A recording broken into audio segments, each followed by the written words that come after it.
Hello नमस्कार दोस्तों, स्वागत है आप सबका गर्ग ट्यूशन पॉइंट में। आज हम डेटा डिक्शनरी पढ़ेंगे कि डेटा डिक्शनरी क्या होते हैं, क्या नीड है इसकी, क्या कंपोनेंट्स है, विद एग्जांपल। तो आप वीडियो को लास्ट तक देखिए डेटा डिक्शनरी को अच्छे से समझने के लिए। और अगर आपको वीडियो पसंद आए तो मेरे चैनल को सब्सक्राइब, वीडियो को लाइक एंड शेयर कीजिए। तो देखिए डेटा डिक्शनरी क्या होता है। डेटा डिक्शनरी किसी भी सिस्टम के जो एलिमेंट्स है उसके लिए कैटलॉग या रिपोजिटरी होता है। कैटलॉग या रिपोजिटरी का मतलब जहां पर हम डेटा को स्टोर करते हैं, डेटा को उसके डिफरेंट नेम से, उसके एनालिसिस क्या है, उसके डिफरेंट नेम्स क्या है, ठीक है, कौन कौन से कंपोनेंट्स है, ये सारी चीजें स्टोर करते हैं डेटा डिक्शनरी के अंदर। तो इसकी डेफिनेशन भी यही है हमारी। A data dictionary is a catalogue या repository of elements in a system.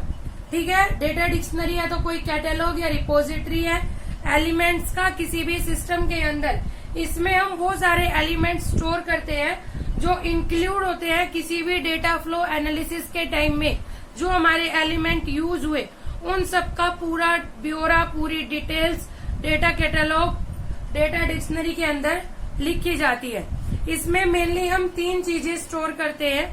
First one, detail and description of data flow. आपने डीएफडी पढ़ा था, डेटा फ्लो डायग्राम।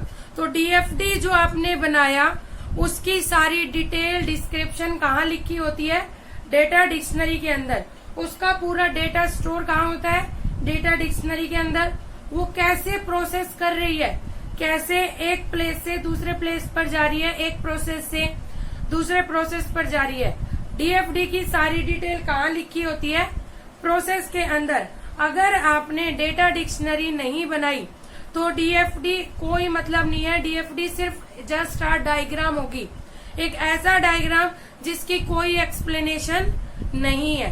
ठीक है, तो अगर आप डीएफडी बनाते हो तो आपके लिए डेटा डिक्शनरी को मेंटेन करना जरूरी होता है, क्योंकि डीएफडी में डिटेल्स नहीं होती, डिटेल्स होती है हमारी डेटा डिक्शनरी के अंदर।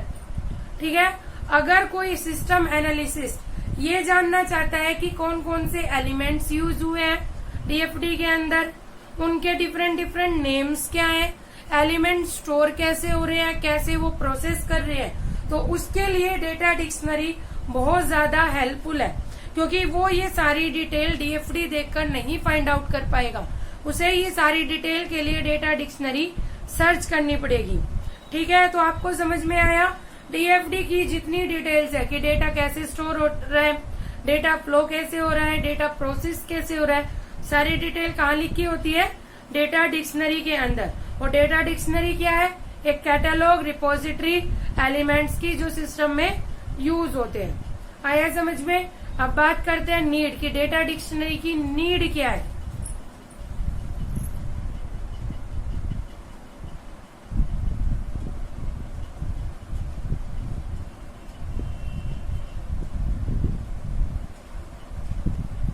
डेटा डिक्शनरी की नीड्स। तो सबसे पहले लार्ज सिस्टम को जब हमें मैनेज करना हो तो उसके लिए हम डेटा डिक्शनरी यूज करते हैं। कैसे हम मैनेज करेंगे किसी भी लार्ज सिस्टम को? हम सबसे पहले उसका डीएफडी बनाएंगे और डीएफडी बना के उसकी डेटा डिक्शनरी को बना लेंगे।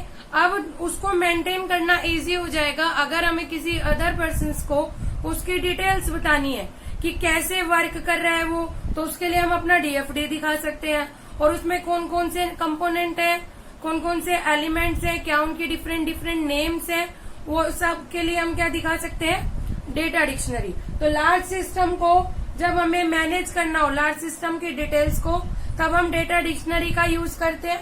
Second, to communicate a common meaning for all system.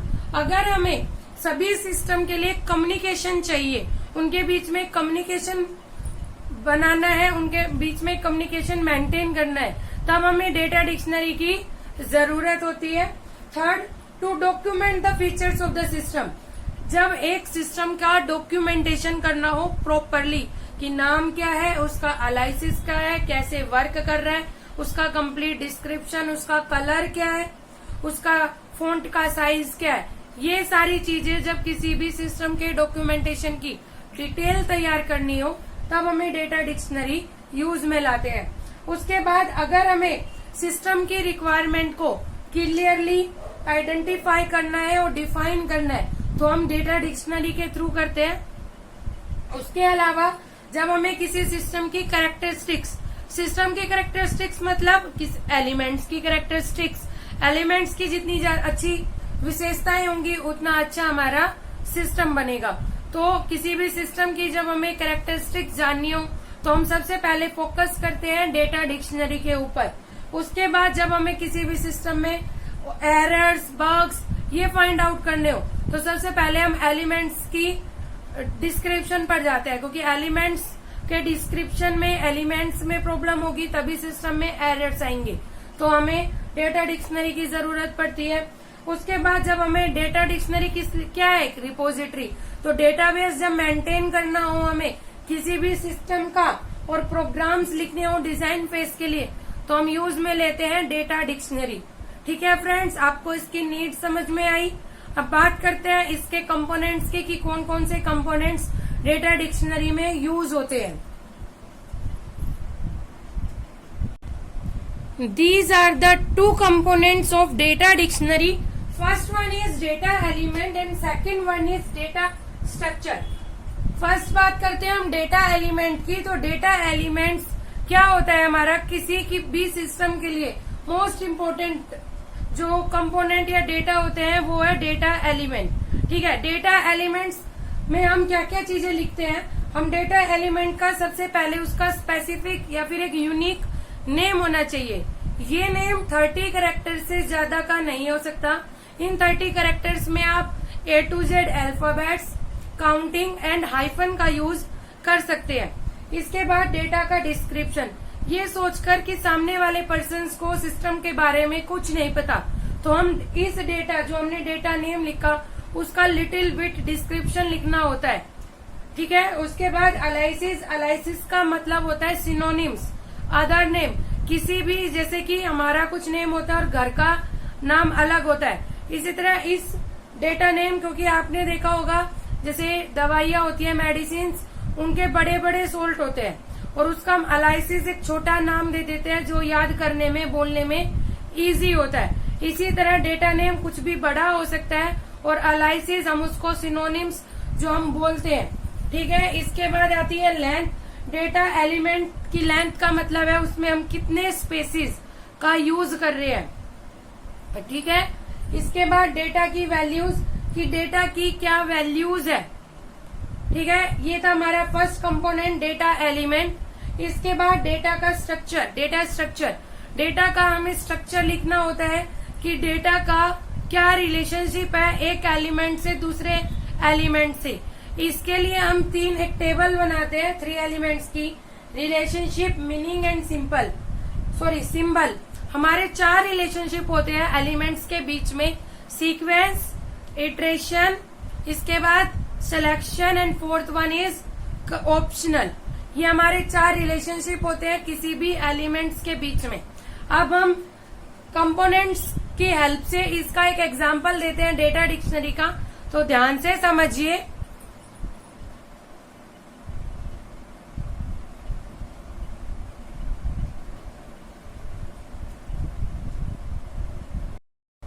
ये है हमारा डेटा एलिमेंट कंपोनेंट का एग्जाम्पल, जहां हमने एलिमेंट का नाम लिया है पार्ट कलर। ये जस्ट है ना एग्जाम्पल है, आप किसी से लिंक ना कीजिए। डेटा का डिस्क्रिप्शन हमने दिया है कि ये colour, this is the colour of the part of the machinery. ये मशीनरी का कलर है तो उसका नेम का हमने छोटा सा डिस्क्रिप्शन दे दिया है।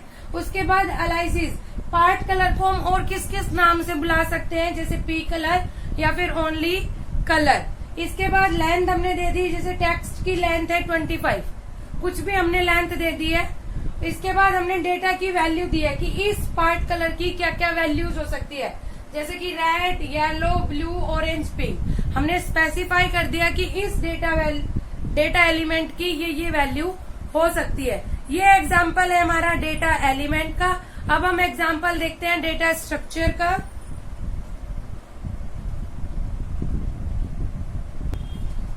ये हमारा डेटा स्ट्रक्चर का एग्जाम्पल है, जहां हमने देखिए कस्टमर ने कोई ऑर्डर किया तो कस्टमर के ऑर्डर में पहले कस्टमर का नेम, फिर कस्टमर का एड्रेस, और उसके बाद हमने लिखा है ब्रैकेट में कर्ली ब्रेसेस में टोटल आइटम।